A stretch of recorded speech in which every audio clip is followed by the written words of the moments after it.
మరి ఈ సమయంలో దేవుని సన్నిధికి వచ్చిన మనము మన హృదయాన్ని సిద్ధపరచుకుందాం, మన జీవితాన్ని దిద్దుకుందాం, ప్రభు రాకడికి ఆయత్తపడదాం. మరి ప్రతిరోజు దేవుని మాటలు మనం వింటూ ఉన్నాం, ప్రభు రాకడికి మనం సిద్ధపడుతున్నాం.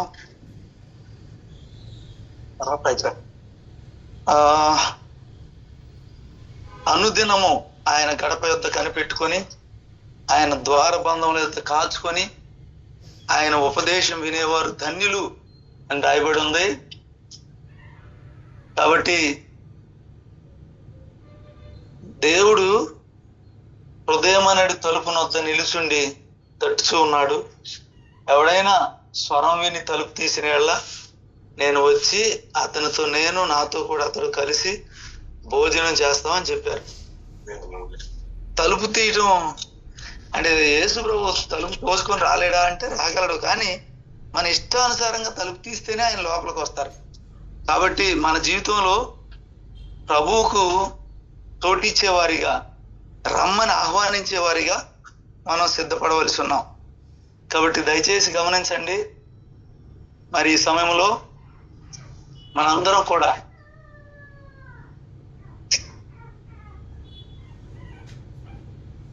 దేవుని వాక్యానికి చోటిద్దాం, దేవుని సన్నిధిలో మన హృదయాన్ని సిద్ధపరచుకుందాం.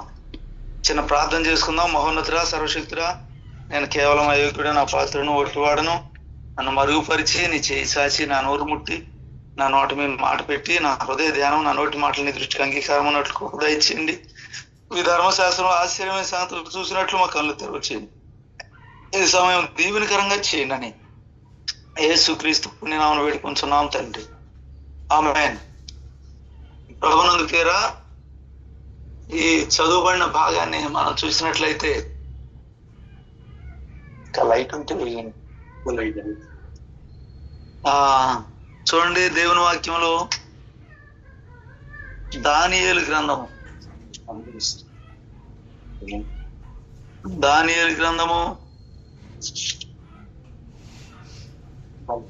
మనం చూసినట్లయితే 5వ అధ్యాయంలో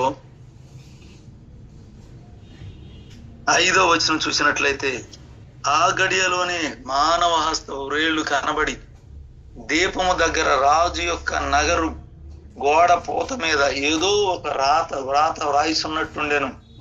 రాజు ఆ హస్తం రాయుట చూడగా అతని ముఖము వికారమాయెను. చూడండి, ఇక్కడ రాజు హస్తము, ఆ హస్తాన్ని చూశాడు. గోడ మీద రాయబడుట కనబడుచున్నది. గోడ మీద రాసింది చూస్తా ఉన్నాడు. అతను చూస్తున్నప్పుడు అతను ముఖం వికారం అయిపోయింది. అతడు మనసునందు కలవరపడగా అతని నడుము కీళ్లు వదిలి అతని మోకాళ్ళు గడగడ వణుకుచు కొట్టుకొని చుండెను. చూడండి, మానవ హస్త వ్రేళ్లు కనబడినవి. ఆ దీపం దగ్గర రాజు యొక్క నగరు గోడ పూత మీద ఏదో ఒక వ్రాత కనబడుతుంది. చూడండి, దేవుని చేతి వ్రేలు రాసిన 10 ఆజ్ఞల వలె అది వ్రాత కనబడుతూ ఉంది. ఇక్కడ కూడా గోడ మీద రాయబడుతూ ఉంది. మనం ఇంకా గమనించినట్లయితే హృదయం అనేది పలకల మీద పాపము లిఖింపబడుతుంది. మన హృదయం మీద పలక మీద వజ్రపు మనతో లిఖింపబడి ఉన్నది. కాబట్టి మనం చేసే ప్రతిదీ అది లిఖించబడుతుంది, అది రాయబడుతుంది. ఇక్కడ చూడండి, ఎప్పుడైతే ఈ రాత చూశాడో, మనం ఇంకా గమనిస్తే ఆ వ్యభిచారమందు పట్టబడిన స్త్రీని కూడా తీసుకుని వచ్చినప్పుడు రాత ఏమో నేల మీద రాస్తా ఉన్నాడు ప్రభు. వెంటనే రాత రాస్తూ ఉన్నప్పుడు ఎవరి పాపములు వాళ్ళకి కనబడుతున్నాయి. మనస్సాక్షి చేత గద్దించబడుతూ ఉన్నారు. దేవుని వాక్యం వినుచున్నప్పుడు మన పాపాలు మనకు అర్థమవుతాయి. మన కోపము, మన ద్వేషము, మనలో ఉన్న అసూయ, దేవునికి విరుద్ధమైన బుద్ధులన్నీ మనకు కనబడతా ఉంటాయి. వాటిని మనం పట్టుకొని ఆ మనసాక్షి మన మీద ఎక్కడ దోషారోపణ చేస్తుందో మనం ఒప్పుకొని సరి చేసుకోవాలి. ఇక్కడ చూసినట్లయితే ఈ బెల్తెస్సరు చూశాడు. బెల్షస్సరు చూసి అబ్బో వికారం అయిపోయింది ముఖం, కీళ్ళు వదిలిపోయినాయి, మోకాళ్ళు గడగడ వణుకుతూ కొట్టుకుంటున్నాయి. ఈ దానియేలు గ్రంథం 5వ అధ్యాయంలో మనం 6వ వచనం చూస్తున్నాం. అబ్బో దాని ఎంతో కలవరపోయిన పడిపోతున్నాడు. దేవుని బిడ్డలారా, దేవుని వాక్యం వినుచున్నప్పుడు, మనలో ఉన్న పాపములు మనకు అర్థమవుతున్నప్పుడు మనము దేవుని సన్నిధిలో వణకాలి, పశ్చాత్తాపడాలి, కన్నీరు విడవాలి. మన పాపం మనకు అర్థమైనప్పుడు విడుదల పొందాలి. చూడండి, దానియేలు గ్రంథంలో ఈ బెల్షస్సరు ఏం చేస్తున్నాడంటే దేవుని ఉపకరణాలను తీసుకున్నాడు. దేవుని మందిరంలోని ఉపకరణాలు, బంగారు పాత్రలు, యెరూషలేములోని దేవుని నివాసముగా ఆలయములో నుండి తీసుకున్న సువర్ణోపకరణలు తెచ్చి వాటిని వాడుతా ఉన్నాడు. ఎలాగా విగ్రహారాధన చేస్తూ, ఎలా నాట్యమాడుతూ, ఎలా త్రాగుచూ, ఎలాగా తన జీవితంలో దేవుని ఉపకరణాలని ఎలాగా వ్యర్థముగా పాడు చేస్తున్నాడు. విగ్రహారాధన చేస్తూ బంగారు, వెండి, ఇత్తడి, ఇనుము, కర్ర, రాయి అను వాటితో చేసిన దేవతలను స్తుతిస్తూ ఉన్నాడు. అయ్యో ఎంత ఘోరం అండి! దేవుడు రాజ్యమునిస్తే, దేవుడు రాజుగా చేస్తే ఎలాగా తన తండ్రి రాజుగా ఉన్నప్పుడు తాను గర్వించినప్పుడు గడ్డి మేసాడని తెలుసు, ఎలాగా మరలా తిరిగి 7 కాలముల తర్వాత మరలా రాజు అయ్యాడని తెలుసు. కానీ ఇతడైతే చూడండి ఎలాగా దేవుని ఉపకరణాలని ఎలా వాడుతున్నాడు చూడండి. దేవుని బిడ్డ, నీవు నేను కూడా ఆయన చేతి పని అయి ఉన్నాము. మనమందరము ఆయన చేతితో నిర్మించబడిన వారము, ఆయన ఊపిరి కలిగిన వారము, ఆయన ఉపకరణములు మనము. ఆయన ఉపకరణములమైన మనము, ఆయన మహిమ కొరకు నిర్మించబడిన మనము అనేక పర్యాయాలు సైతానుకు లోబడి, వాడి ఇచ్ఛకు లోబడి మన జీవితాన్ని ఎంత నష్టపరుచుకుంటున్నామో చూడండి. ఇక్కడ ఈ బెల్షస్సరు సువర్ణోపకరణములు, దేవుని ఆలయంలోని ఉపకరణాలని దేవతలను పూజించడానికి వాడుతున్నాడు. ఈ లోకంలో ధనం ఒక దేవతగా మారిపోయింది, సంపాదన ఒక దేవతగా మారిపోయింది, లోక సంబంధమైన ఆశలు, భూ సంబంధమైన వాటి మీద మనసే అదొక దేవత అయిపోయింది. అవును, మనం దేవుని కంటే దేన్ని ఎక్కువ ప్రేమించినా అదొక విగ్రహమే. కానీ దేవుని బిడ్డలారా, దేవుని మహింపరచాలి, దేవుని గణపరచాలి, దేవునికి ప్రయారిటీ ఇవ్వాలి. మరి ఇక్కడ చూసినట్లయితే ప్రయారిటీ ఇవ్వని వానిగా, తన జీవితంలో మార్పు లేని వానిగా ఇక్కడ కనబడతా ఉన్నాడు. ఇంకా మనం చూసినట్లయితే గడగడలాడుతా ఉన్నాడు, వణుకుతూ ఉన్నాడు. దేవుని మాటలు వింటున్నప్పుడు, దేవుని వాక్యం మన హృదయంలో పనిచేసినప్పుడు పశ్చాత్తాపడాలి. ఇతడైతే వణుకుతున్నాడు కానీ ఆ వ్రాత ఏంటో తెలీదు, మరి వ్రాత ఏంటో తెలీదు, మరి గడగలాడిపోతున్నాడు. అప్పుడు గారడీ వారిని, జ్యోతిషుల్ని ఆతురంగా పిలిపించాడు. బబులోని జ్ఞానులను తీసుకొచ్చి ఇక్కడ మరి ఎవరైతే దీన్ని తెలియజెప్తారో వాళ్ళకు ఓదారంగా వస్త్రం వేస్తారు, మెడలో మంచి బంగారు కంఠభూషణం ధరిస్తారు, 3వ అధిపతిగా చేస్తాను అని చెప్పినప్పుడు అతడు వెళ్ళాడు. అతడు చాలా ఎవరి వల్ల కాల, ఆ వ్రాత ఎవరు చదవలేకపోతున్నారు, దాని భావం తెలియజెప్పడం వారి వల్ల కావడం లేదు. అప్పుడు ఇంకా మిగుల భయభ్రాంతుడైపోయాడు. విస్మయం పొందినట్లుగా అధిపతులు ముఖం వికారం అయిపోయింది. చూడండి ఎలాంటి పరిస్థితి ఉందో చూడండి. కానీ 10వ వచనం చూస్తే, రాజునకును అతని అధిపతులకును జరిగిన సంగతి రాణి తెలుసుకొని విందు గృహమునకు వచ్చి ఇట్లనను. చూసారా, రాజు సంగతి తెలిసింది, ఈ రాణి వచ్చి చెప్తుంది, బాబు చూడండి. మరి రాణి ఏం చెప్తుందంటే, ఇదిగో రాజు చిరకాలం జీవించును గాక, నీ తలంపులు నిన్ను కలవరపరచనీయకము, నీ మనసు నిబ్బరంగా ఉండనిమ్ము. నీ రాజ్యములో ఒక మనుషుడు ఉన్నాడు, అతడు పరిశుద్ధ దేవతల ఆత్మ గలవాడు. నీ తండ్రి కాలములో అతడు దైవ జ్ఞానం వంటి జ్ఞానమును బుద్ధియు తెలివి గలవాడై ఉండుట నీ తండ్రి కనుగొనెను గనుక నీ తండ్రి అయిన రాజు నెబుకద్నెజరు శకునగాండ్రకును గారడి విద్య గల వారికి నీ కల్దీయులకును జ్యోతిషును పై అధిపతిగా అతను నియమించెను. ఈ దానియేలు శ్రేష్టమైన బుద్ధి గలవాడై కళలు తెలియజేయుటకును మర్మములు బయలుపరచుటకును కఠినమైన ప్రశ్నలకు ఉత్తరం ఇచ్చుటకును జ్ఞానమును తెలివి గలవాడుగా కనబడెను. కనుక ఆ రాజు అతనికి బెల్తెషాజరు పేరు పెట్టెను. ఈ దానియేలును పిలువనంపుము, అతడు దీని భావము నీకు తెలియజెప్పును. చూడండి, ఈ తల్లికి తెలిసింది, ఈ రాణి గారికి తెలిసింది, ఆమె చూసింది ఒకప్పుడు మరి ఎలా ఉన్నాడు. ఆ నెబుకద్నెజరు తన కళ వచ్చినప్పుడు, కలవరం పొందినప్పుడు కళ భావాన్ని ఎలా తెలియజెప్పాడో ఇదంతా మరి చూచింది రాణి.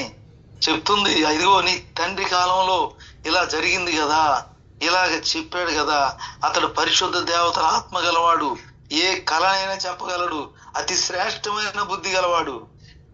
దేవుని పిల్లరా, దానియేలు విషయంలో ఒక రాణి ఇచ్చిన సాక్ష్యం చూడండి. మన విషయంలో ఎవరైనా సాక్ష్యం చెప్పగలరా? ఇతడు నిజముగా ఇశ్రాయేలీయుడు అన్నట్లు, ఇతడు నిజంగా భక్తి గలవాడు, మన ఇంటికి వచ్చే దైవజనుడని మన విషయం చెప్పగలరా? భక్తిహీనుడు అని మనల్ని గురించి అసహించుకుంటున్నారా? ఒక్కసారి మనల్ని మనం పరిశీలన చేసుకుందాం. ఇక్కడ దానియేలు జీవితం ఎంతో మాదిరిగా ఉంది, దీవెనకరంగా ఉంది, అనేకులకు ఆశీర్వాదకరంగా కనబడుతూ ఉంది.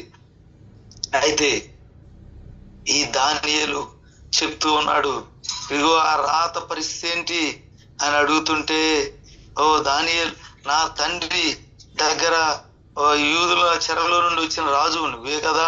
అదే రాజు 13వ వచనం చూద్దాం. అప్పుడు వారు దానియేలును పిలువనంపించిరి. అతడు రాగా రాజు ఇట్లా, రాజుగా నా తండ్రి యోదయలో నుండి ఇక్కడికి తీసుకుని వచ్చిన చెర సంబంధము యూదుల నుండి దానియేలు నీవే కదా.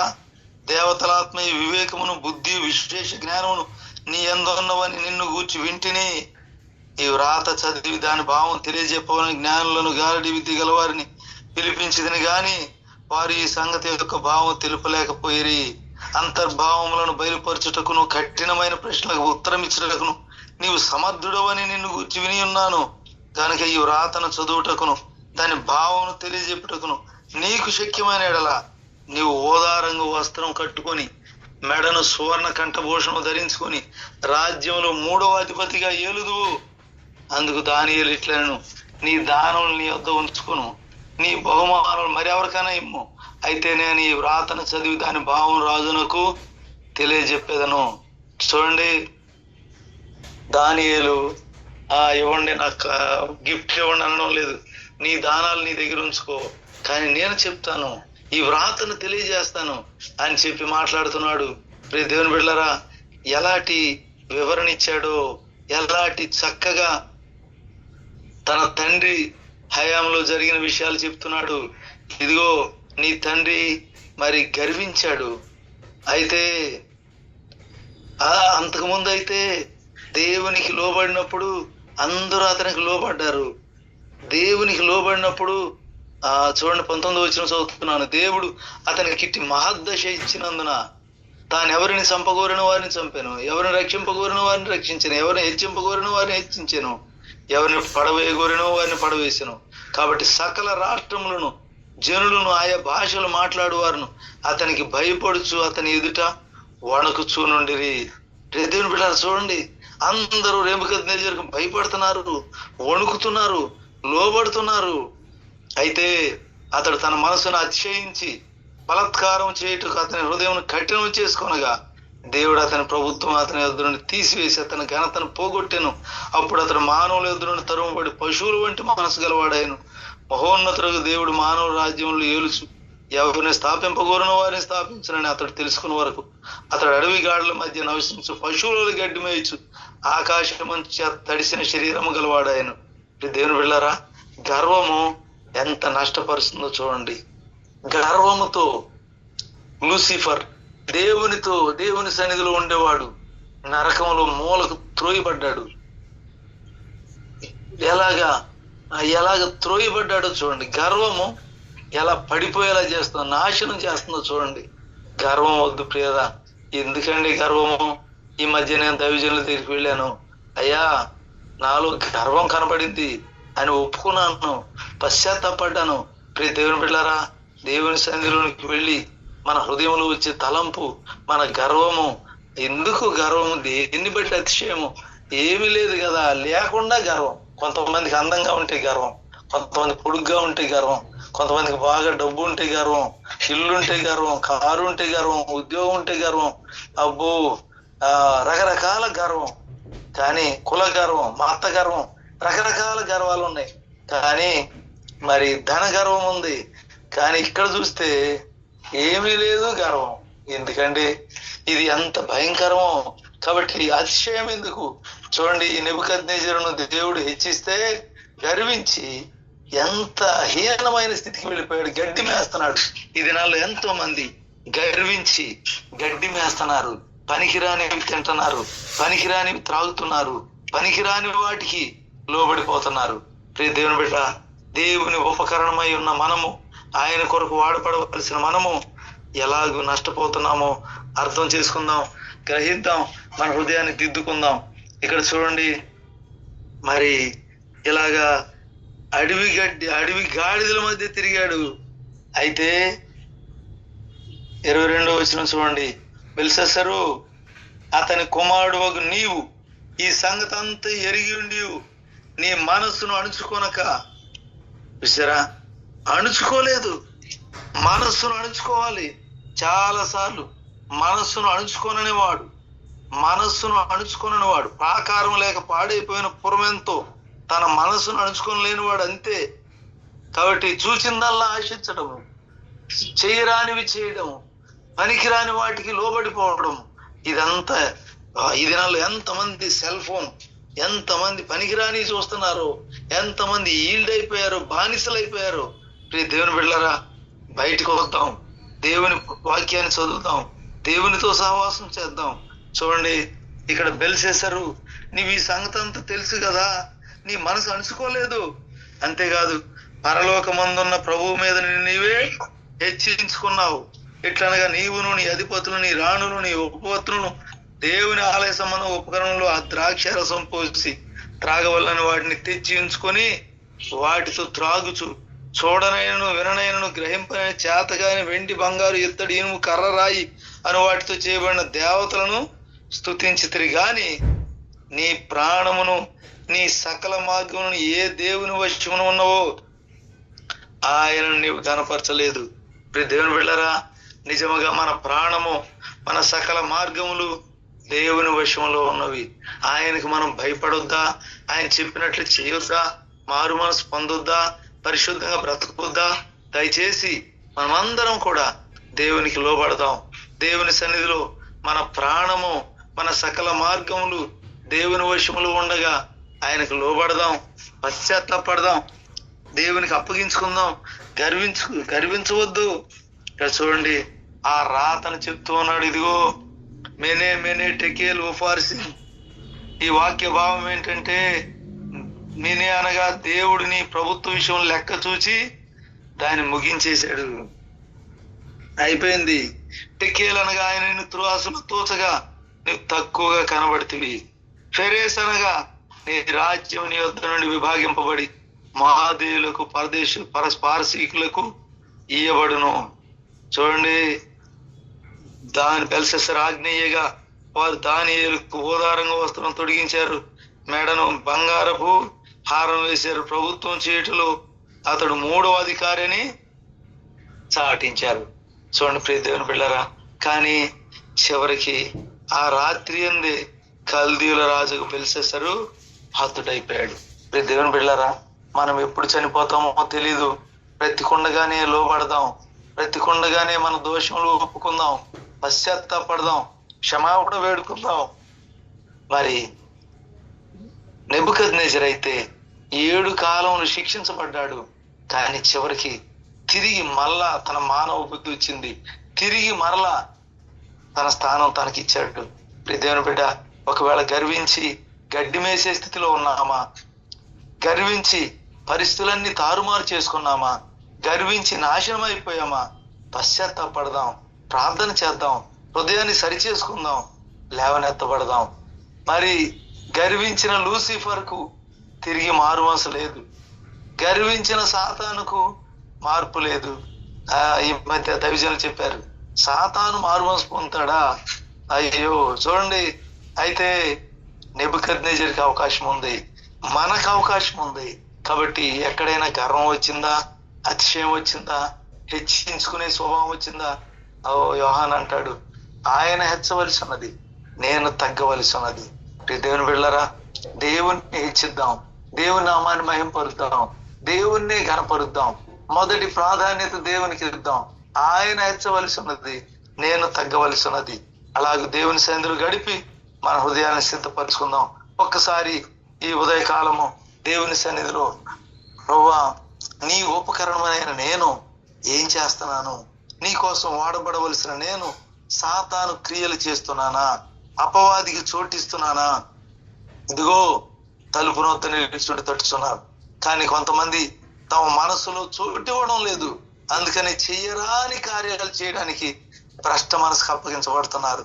దయచేసి దేవునికి లోబడదాం, మన దోషములు ఒప్పుకుందాం, మారు మనసు పొందుదాం, పరిశుద్ధంగా బ్రతుకుదాం, పరలోకానికి సిద్ధపడదాం. ఒక్కసారి దేవా, నీ ఉపకరణమైన నేను, నీ ఆలయమైన నేను, నీ చేతి పని అయిన నేను ఈ అవయవాల్ని దేనికి వాడుతున్నాను? నా కంటితో ఏం చూస్తున్నాను? నా నోటితో ఏం మాట్లాడుతున్నాను? నా ప్రవర్తన ఎలా ఉంది? నీ నడత నా ఎదుట విపరీతంగా ఉంది అని ప్రభువు బిలాముతో చెప్తున్నాడు. దేవుని బిళ్ళరా, మన నడత శుద్ధి చేసుకోవాలి, మన ప్రవర్తన జాగ్రత్తగా చూసుకోవాలి, మన ప్రవర్తన అంతటి మీద ఆయన అధికారానికి ఒప్పుకోవాలి. కాబట్టి ఇక్కడ చూడండి, బెల్షస్సరు హతుడైపోయాడు. దేవుని బిడ్డ, మన మరణం ఎప్పుడు మనకు తెలియదు. బ్రతికుండగానే దేవుని పని చేద్దాం, దేవునికి లోబడదాం. నువ్వు ఏ పని చేస్తూ ఉన్నా దేవుని పని చేయవచ్చు. దేవునికి ఒక్క వ్యక్తికైనా, రోజుకు ఒక్క వ్యక్తికైనా సాక్ష్యం చెప్తున్నావా? ఒక్క వ్యక్తికైనా మాదిరిగా కనబడుతున్నావా? నిన్ను చూచి అనేకులు ఆకర్షితులవుతున్నారా? నిన్ను చూచి అనేకులు ప్రభు తట్టు తిప్పబడుతున్నారా? నేను ఒక పెద్ద ఆయన దగ్గరికి వెళ్ళాను. ఎంతో మంది, నేను వినుస్తున్న మాట ఏంటంటే, ఒక మంచి మాదిరి కలిగినటువంటి సహవాసం ఉంది, ఒక మంచి మాదిరి కలిగిన సేవకులు అని మన సహవాసం గురించి చెప్తున్నప్పుడు మనం నిజంగా మాదిరిగా ఉంటున్నామా? అంతరంగంలో మాదిరిగా ఉంటున్నామా? అంతరంగంలో పగ పెట్టుకుంటున్నామా? క్షమించలేని స్వభావం, ప్రేమించలేని స్వభావం, తగ్గించుకొనలేని స్వభావము, క్షమాపణ అడగలేని స్వభావము, క్షమించలేని స్వభావము, వీటన్నిటి నుండి విడుదల పొంది మారు మనసు పొందుతాం. అతిశయం వద్దు, ఇగో. ప్రతి మనిషికి నేను అనేది ఉంటది. నేను అనేదే సమస్య తెచ్చి పెడుతుంది. నేను అనేది కొట్టివేయబడినప్పుడే సమస్యలన్నీ పోతాయి. కాబట్టి దేవుని బిడ్డలారా, ఈ సమయంలో మనందరం కూడా దేవునికి లోబడదాం, దేవునికి ఇష్టంగా బ్రతుకుదాం. వ్యర్థమైన వృధాతిశయము మనము కలిగి ఉండవద్దు. మన జీవితాన్ని దిద్దుకుందాం. ఈ మధ్య నేను ఒకటి విన్నాను. మరి ఒక అతను ఏ పని లేక ఒక ఊరు వెళ్ళాడట. ఆ ఊరు రచ్చబండ మీద ఒక ఆయన కూర్చొని ఉన్నాడు. కూర్చొని ఉంటే అతని దగ్గరికి వెళ్ళి, ఏంటండి ఏమి మాట్లాడరు అని ఏవేవో కల్పించుకొని మాట్లాడట. మాట్లాడి, నేను మరి ఇక్కడ మంచి వ్యవసాయం, మీరేం చేస్తారంటే, నేను పశువులు కలిగి ఉన్నాను, నేను ఒక ఫారం పెడదాం, గేదెల ఫారం పెడదాం అనుకున్నాను, డైరీ ఫారం అని చెప్పాడట. సరే, ఇతను నాకు ఏం పని లేదండి, నేను మరి ఓ 12 ఎకరాలు కొని మరి మంచి పచ్చిక బయలు, పొలము, పంట అదంతా వేసి ఎంతో లాభం సంపాదించాలనుకున్నాను అని అన్నాడంట. అయితే మీరు చేనేస్తారు కదా, అయితే నా పశువుల్ని మీ చేనులో మేపుతాను అన్నాడంట. నా చేనులో నువ్వు మేపుతావా అని సీరియస్ అయిపోయాడంట. నా పశువులు నీ చేనులోకి వస్తాయి, మేస్తాయి అని ఆయన కేకలేస్తున్నాడంట. ఇద్దరు కొట్టుకునేలాగా అయిపోయారంట. అంతలో చాలా మంది పెద్దలు వచ్చారంట. వచ్చి ఏంటి కొట్టుకుంటున్నారు, ఏంటంటే అతని పశువులు నా చేనులో మేస్తాయని చెప్తున్నాడు అని సీరియస్ అయిపోతున్నాడంట. మరి వాళ్ళందరూ అడిగారంట, ఏది నీ పొలం ఏది అంటే, నేను పొలం కొంటాను దానిలోకి వచ్చి మేపుతాడంట. మరి నీ పశువులయ్యి, నేను పశువులు కూడా కొంటాను అని. ఇద్దరు కూడా అసలు ఏమీ లేవు అక్కడ, కానీ ఇద్దరు గొడవ చేసేసుకుంటున్నారు, పోట్లాడేసుకుంటున్నారు, కొట్టుకునే అంత వచ్చేసారు. కారణం ఏంటంటే అక్కడ ఏమీ లేదు. వృధాతిశయము. కొన్నిసార్లు మన జీవితంలో కూడా ఎదుటి వారిని అపార్థం చేసుకొని, ఎదుటి వారి మీద మనసు పాడు చేసుకొని, అబ్బో నేను ఈ మధ్య ఒక పెద్ద ఆయన్ని చూస్తున్నాను, అయ్యో ఎంత ప్రేమించినా నిర్హేతుకంగా ద్వేషించే వ్యక్తిగా కనబడుతున్నారు ఆయన. ఎంత ప్రేమించినా సరే ద్వేషించే వ్యక్తిగా కనబడుతున్నారు. నేను అప్పుడు యేసు ప్రభువుని అలాగే ద్వేషించారు కాబోలు అనుకున్నాను. నిర్హేతుకముగా ద్వేషించడం, కారణం లేకుండా ద్వేషించడం ఎంత విచారం. దేవుని బిడ్డ, నిన్ను ప్రేమించే వారిని ద్వేషిస్తున్నావా? నీకు వాక్యం చెప్పి నిన్ను పరిశుద్ధపరిచి ఆయన ఎదుట నిర్దోషిగా నిలబెట్టాలని ఎంతో ప్రయాసపడుతున్న దేవుని బిడ్డలకు లోబడుతున్నావా? పశ్చాత్తాపడి నీ హృదయాన్ని సరిచేసుకుంటున్నావా? మారుమనసు పొందుతున్నామా? కాబట్టి దయచేసి మనం తగ్గించుకుందాం.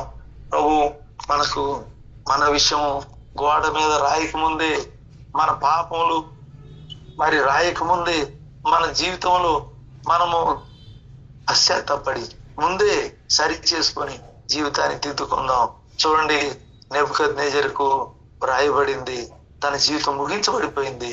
కానీ బెల్తెస్సరు, ఆ నెబుకద్నెజర్ బెల్షస్సరు ముగించబడిపోయాడు. కానీ నెబుకద్నెజర్ అయితే ముందు తెలియజేయబడితే సంవత్సరం తర్వాత ముందు తెలియజేయబడింది.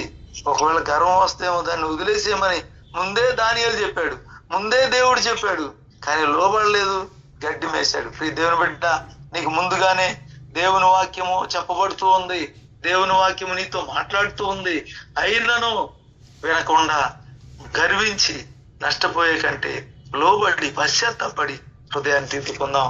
మరి నా హృదయ వాంఛ, దేవుని బిడ్డలైన వారు విరామం లేకుండా ఆయన పని చేస్తున్నారు. నేను కూడా అలా చేయాలి, దేవుని కొరకు బ్రతకాలి, స్వార్థ ప్రకటించాలి, కొన్ని ఆత్మలైన ప్రభు కొరకు సిద్ధం చేయాలని ఆశతో, తపనతో, ఆకాంక్షతో ముందుకు సాగు. when the souls are perishing, how can I take rest అని దైవజనులైన బండి పోషణయ్య గారు చెప్పిన మాటను పట్టుకుందాం. సేవకులమైన మనము, విశ్వాసులమైన మనము పట్టుకుందాం. రెస్ట్ తీసుకునే సమయం కాదు, నిద్రించే సమయం కాదు, తిండిపోతుగా సోమరిగా ఉండే సమయం కాదు. లేద్దాం, నేనున్నాను, నన్ను పంపుమనేలాగా బయలుదేరదాం. అనేకులను ప్రభు కొరకు సంపాదిద్దాం, ప్రభు రాజ్యం కడదాం. బాధ్యత కలిగి ప్రభుతో ఆ ప్రభుకు అర్పించుకొని మన జీవితాన్ని సరి చేసుకుందాం, మన హృదయాన్ని దిద్దుకుందాం. మరి దేవుడిచ్చిన అవకాశాన్ని ఉపయోగించుకుందాం. దానియేలు వలె శ్రేష్టమైన బుద్ధి కలిగి, భక్తి కలిగి ప్రభు కొరకు బ్రతుకుతాం. ప్రభు త్వరగా రాబోతున్నారు. ఆయన మన కొరకు చక్కని మార్గాన్ని ఏర్పాటు చేశారు. కాబట్టి ఆయన సన్నిధిలో మనం అందరం కూడా మన హృదయాన్ని సరి చేసుకుంటూ, మన దోషంలో ఒప్పుకొని మారు మనసు పొంది ప్రభు కొరకు బ్రతుకుదాం. గర్వం విడిచిపెడదాం, అహంకారం విడిచిపెడదాం, దేవునికి విరుద్ధమైన బుద్ధులన్నీ విడిచిపెడదాం. ప్రభు సన్నిధిలో పశ్చాత్తాపడి ప్రార్థన చేద్దాం.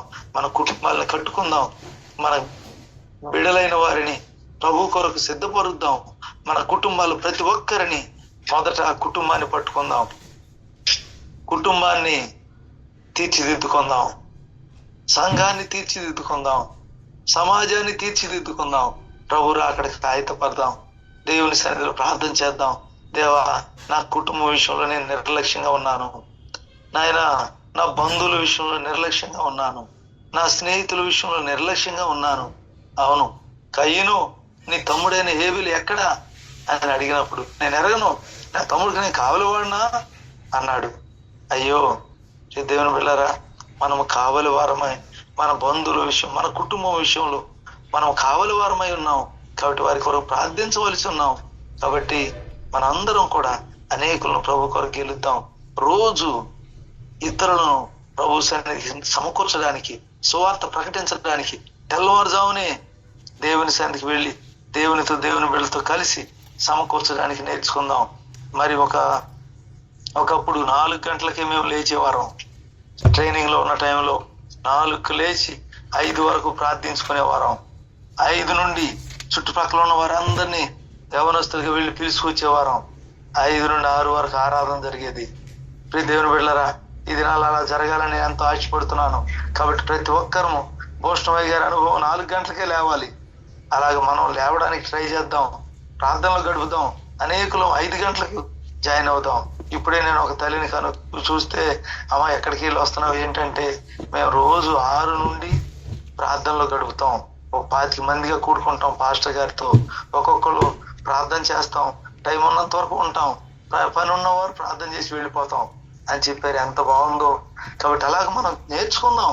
మనం దేవుని బిడ్డలతో కలిసి ప్రతిరోజు 4 గంటలకే వెళ్ళి దేవునితో గడిపితే ఎంత భాగ్యమో.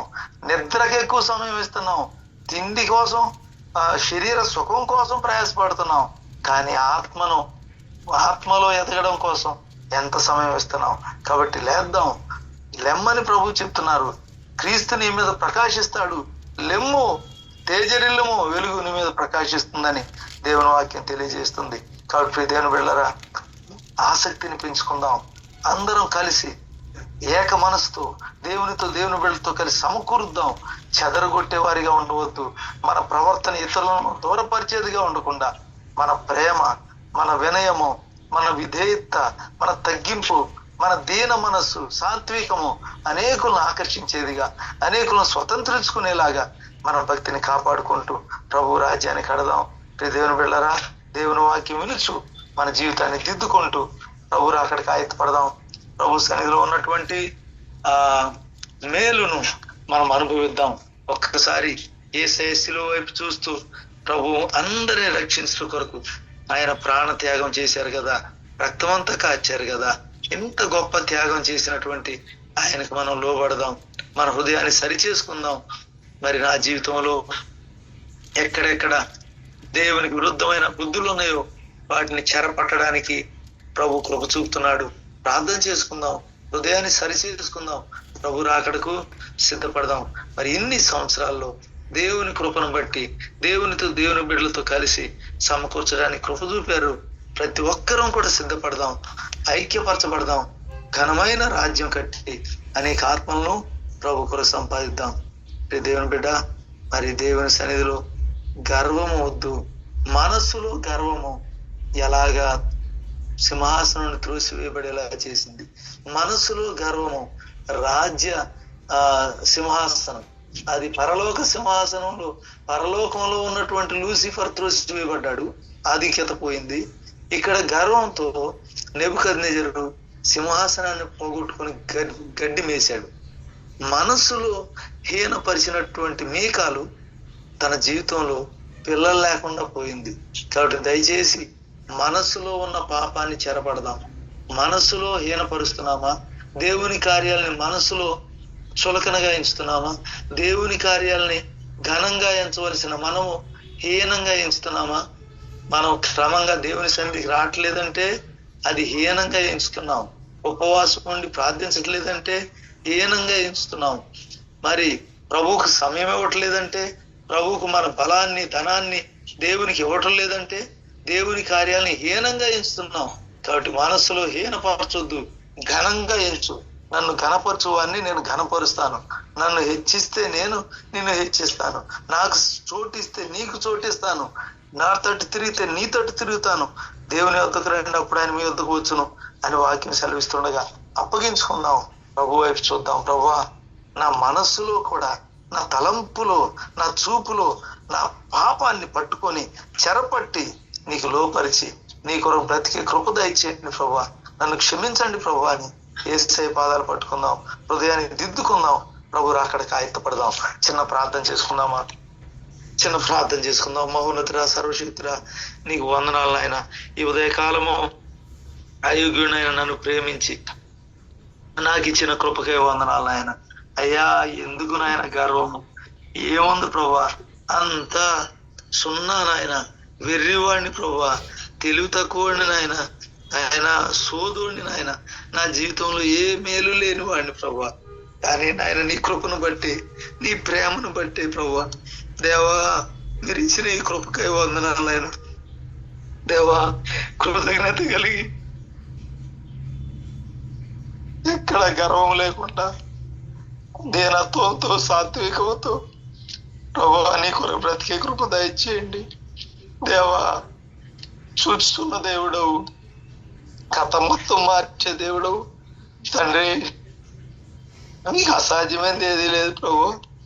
మీరే సహాయం చేసి పెట్టండి, ఆత్మలను రక్షించండి, ప్రయాస వ్యర్థం కాకుండా కృప దయచేయండి. ఎన్నో సంవత్సరాల నుండి పరిచర్య జరుగుతుండగా, భూషణ వైఖరి దినాల నుండి పరిచర్య జరుగుతుండగా మీరు ఫలింప చేయరా ప్రభు. 3 ఏళ్ల నుండి వెతికిన ఫలం లేని స్థితే కనబడుతున్నది. 30 ఏళ్ల నుండి పరిచర్య జరుగుతున్న ఫలములు లేని స్థితే కనబడుతున్నది. కృప చూపరా ప్రభు, ఫలములు దయచేయండి నాయన. ఆయన ఫలితము దయచేయండి నాయన.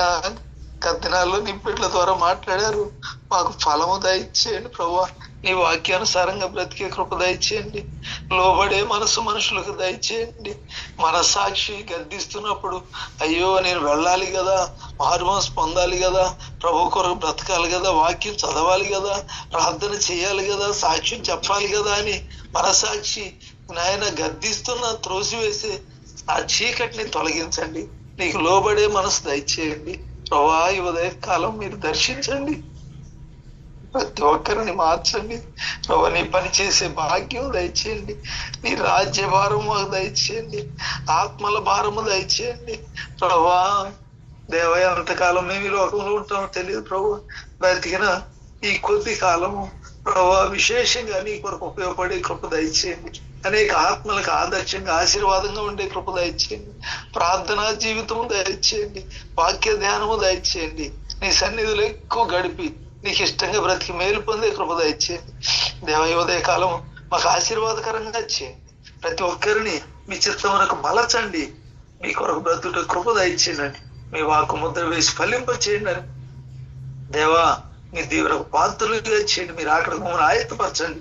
ఇంకా ప్రార్థించడానికి మీ కృప దయచేయండి. యేసుక్రీస్తు పుణ్యనామమున వేడుకొంచున్నాము తండ్రి. ఆమేన్.